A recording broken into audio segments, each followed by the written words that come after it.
মানে বিরিয়ানি দেখে না আর লোভ সামলে রাখা যাচ্ছে না। এই একটা খালি। তো নিউ ইয়ারের প্রথম দিনটাই শুরু করছি ঠাকুরের প্রসাদ দিয়ে। তো চলো প্রসাদটা আগে খেয়ে নিই, তারপর। এখন কটা বাজে জানো তো? 10টা। আমি ঘুম থেকে উঠে পড়েছি অনেকক্ষণ আগে, বাট এডিটিং করছিলাম বসে বসে। তো বিছানা ছেড়ে এই এলাম, এই ব্রাশ করলাম, তারপরে ভাবলাম প্রসাদ খাই, তারপরে ব্রেকফাস্ট করবো। তো চলো। ব্রেকফাস্টে আছে ফুলকো ফুলকো লুচি, লুচিগুলো ফুলকো আর নেই আর পায়েস, আলু ভাজা, মিষ্টি। তো চলো ব্রেকফাস্ট করে দিই। বছরের প্রথম দিন একদম ভালোভাবে একদম লুচি দিয়ে ব্রেকফাস্ট শুরু। তো চলো কোনো রকমের ব্রেকফাস্টটা করেই চলে এলাম রান্নাঘরে, কারণ রান্নাটা আজকে আমি করব, বিরিয়ানি রান্না করব। তো দেরি করলে একদমই হবে না, কারণ আমার কলেজের কয়েকজন আসবে আর তারা আমাকে বারবার মানা করেছে তুই ঘরে রান্নাবান্না কিছু করবি না, আমরা বাইরে থেকে খাওয়ার পার্সেল করে নিয়ে যাব। আমি ওদেরকে কতবার মানা করেছি, এই নিয়ে 5-6বার শুধু ওরা ফোন করেছে। তাই অল্প করে একটু বিরিয়ানি করব আর চিলি চিকেন করব। আর মাকে বলছিলাম তুমি টিফিনের জন্য কিছু রেডি করে রাখবে, তাই মা লুচি, আলু ভাজা, পায়েস আর মিষ্টি তো আনিয়ে রাখছিল। তো এইগুলোই করেছিল মা টিফিনের জন্য। কী বলো তো, যেহেতু অনেক দিন পরে দেখা হবে তো সবার একসাথে, তাই বলছিল বসে শুধু গল্পই করবো, নো রান্না বান্না, আমরা সব পার্সেল করে নিয়ে যাওয়া। তার জন্যই ওরা মানা করছিল। আর যেহেতু আমার বাবা ছাড়বে না বাড়ি থেকে কোথাও, তার জন্য ওরা আমার বাড়িতে আসার প্ল্যান করেছিল। আর এখানে আমি দেখো বিরিয়ানির চিকেনটা রেডি করছিলাম তখন, আর এখানে চিকেনটা রেডি হয়ে গেছিলো, সেটাই তোমাদের সাথে শেয়ার করছিলাম।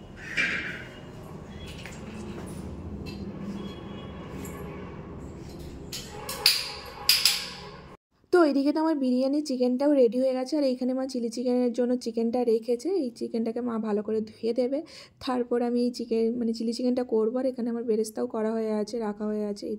তো এদিকে চিকেনটা ঢাকা দিয়ে রেখে দিই, আর এখানে ডিমগুলো সেদ্ধ হয়ে গেছে, ডিমগুলো ছাড়িয়ে নিই। চলো এখানে বিরিয়ানির জন্য রাইসটা হচ্ছে, আর এখানে চিলি চিকেন করবো, তার জন্য তেলটা গরম বসিয়ে দিয়েছি। চিলি চিকেনের জন্য পেঁয়াজও কাটা হয়ে আছে, চিলি চিকেনের মশলাও রেডি করা আছে। তো চল করে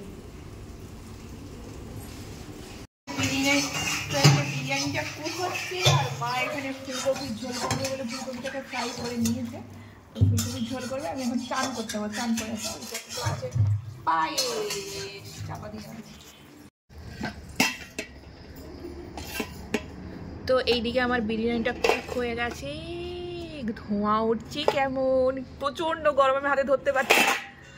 তো এবারে 2025-এর বছরের শুরুটা হচ্ছে আমার হাতের বিরিয়ানি দিয়ে, আর এইদিকে হয়েছে চিলি চিকেন। তো আর এখানে মা করেছে কফির তরকারি, শীত মানেই কফির তরকারি। আর এখানে একটু আচার নিয়ে এসি, আর এই যে মা পাঁপড় ভাজেছে, আর এই যে মা গরম গরম পাঁপড় ভেজে এনেছে, আর ওইদিকে পকোড়া ভাজা চলছে। তো আমি প্রথমে দিয়ে দিই, এরা না বসে আছে তখন থেকে। তো চলো দিয়ে দিই, পুরো ধোঁয়া উঠছে গরম গরম। আমি জানি না ক্যামেরাতে কতটুকু বোঝা যাচ্ছে, বাট ধোঁয়া উঠছে। মা কয়েকটা পকোড়া ভেজে নিয়ে চলে আসে, আর ওখানে এখনো ভাজা চলছে। বিরিয়ানি দেখে না আর লোভ সামলে রাখা যাচ্ছে না।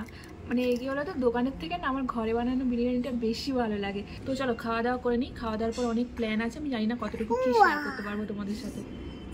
আমি আবার গিয়ে নিয়ে এলাম কাঁচা পেঁয়াজ, কেটে নিয়ে এলাম, কারণ বিরিয়ানির সঙ্গে না একটু কাঁচা পেঁয়াজ না হলে ঠিক ভালো লাগে না। শশাটা নেই এই মুহূর্তে, তাই আমি শশাটা নিয়ে নিই। তো আজ এই প্রথম মনে হয় আমি কেনা কেক খেলাম, নাহলে এতদিন বাড়িতে যে কেকগুলো বানিয়েছিলাম সেগুলোই চলছিল খাওয়া। তারপরেও একদিন কেক বানিয়েছিলাম, ওরা আসছিল, ওদেরকেও দিলাম। আর এই যে 2টো প্যাকেট পড়ে আছে, একটা বাবার অফিস থেকে দিয়েছিল আর একটা কাকু দিয়েছিল। তো এগুলো পড়েই আছে, শুধু ওরা ওটা নিয়ে এসেছিলো। আমি বলে এখানেই কাট, ওরা ছিল তখনই কাটতে, ওদেরকেই বললাম। ওই কেক কেটে খেয়ে শেষ করা হয়ে গেছে।